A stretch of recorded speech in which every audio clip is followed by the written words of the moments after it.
What is stealthing? Is it a new disturbing trend? Because when I spoke with you guys had heard it before. Maybe it's been present for quite some time, but now people are finally shedding light on it. But let me describe it to you in case you're unaware of stealthing. According to Elite Daily, the trend itself is called stealthing, and it involves a person secretly removing a condom during sex without the consent of the person they're having sex with. And in this article, and a number of other articles, is they brought up what are the legal implications? Because the legislature never really talked about what stealthing. It's never really been brought up because of this being a new trend. I thought it was in the original Constitution. Yes, stealthing, when one removeth one's condom. Unsheath. Remove it. Unsheath. Yeah. Yes. Unsheath your rapier. But however, there is you do have some rights, so you should, but you would have to, according to Julie Rendelman, she's a criminal defense attorney. She said that depending on the state, it's not going to be deemed a criminal offense. However, she says that depending on the circumstances, the victim not only can they potentially seek like a civil lawsuit, but also a criminal lawsuit against that person if they were to contract an STI or an STD, or even if there's just emotional damages of wondering if you did contract something.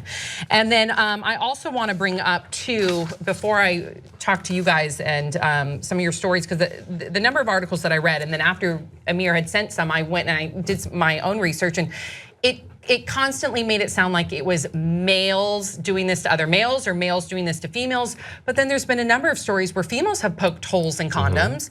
So I think that we need to broaden this topic to apply to both sides, because in the article, it also talks about it should be defined as sexual assault, because when two people consent to have sex with a condom, you believe you're having sex with a condom. So when that condom is either, people are poking holes in it beforehand, or it's being removed during sex, you no longer have consented to that act. So yeah, that's true. You consented to protected sex. Exactly. Right? If they're going to have unprotected sex with you against your consent, then I think you should be able to press charges. I agree. Regardless of the basis, gender. There was a guy that was actually was found guilty of rape in Switzerland for basically the exact argument that you just presented, Brett, where it's, someone consented to one thing and then something different happened and they did not consent to that thing.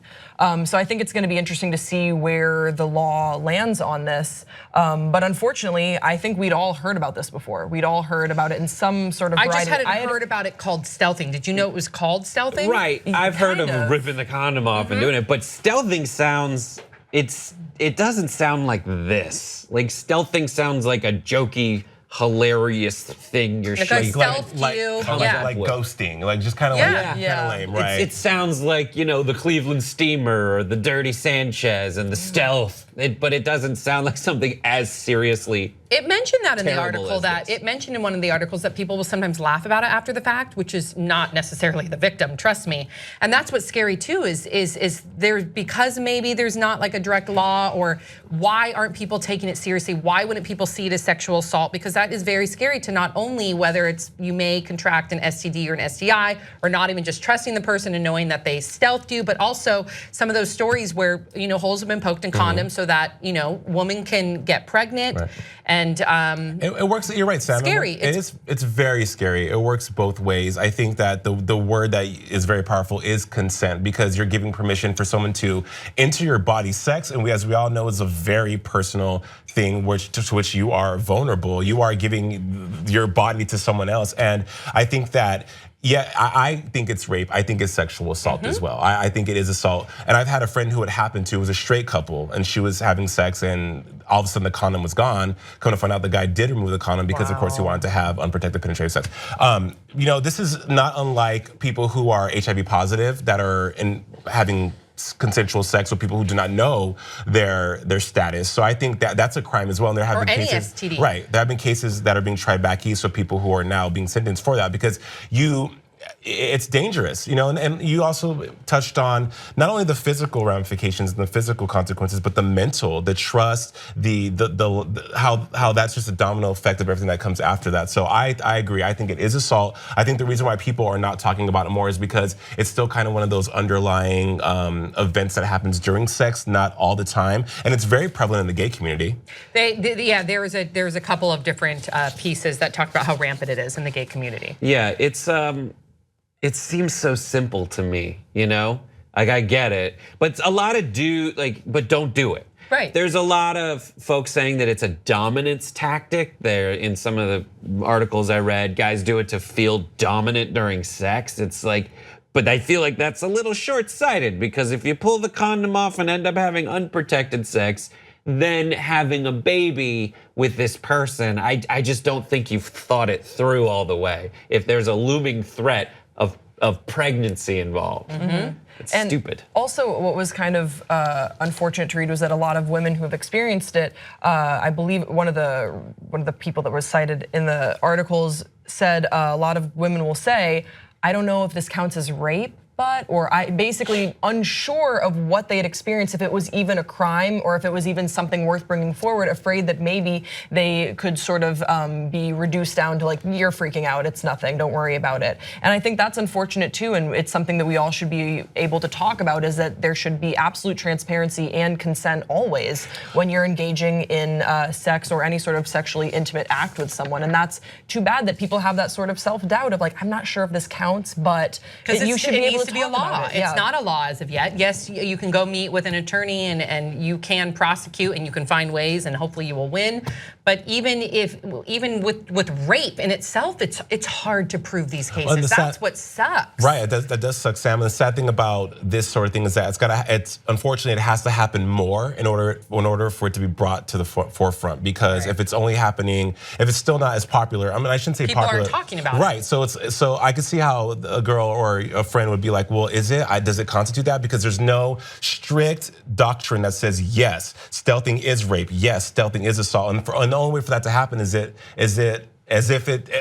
only way for that to happen is for it to happen more, and that's sad. I mean, that's a really detrimental thing to all parties involved. We should change the name. I know. From stealthing, because I think in the good name for it instead of stealthing is being a total piece of shit. So like you can say that you did it, but just say like instead of I stealth on her, just say like I was a total piece of shit. I was a POS. POS. I POS'd. Because it's like piecing, but it's POS. I don't even want to give it the dignity of turning it into a verb. Yeah. You know, where people could use it in a sentence. I agree, Grace. I agree. I agree. It's sad too because there's a number of people out there. I guess I would be curious that what I'm trying to say is, do you always know? Because I know with a woman, you can keep your eye, unless you're engaging in anal. You can keep your eye on the condom.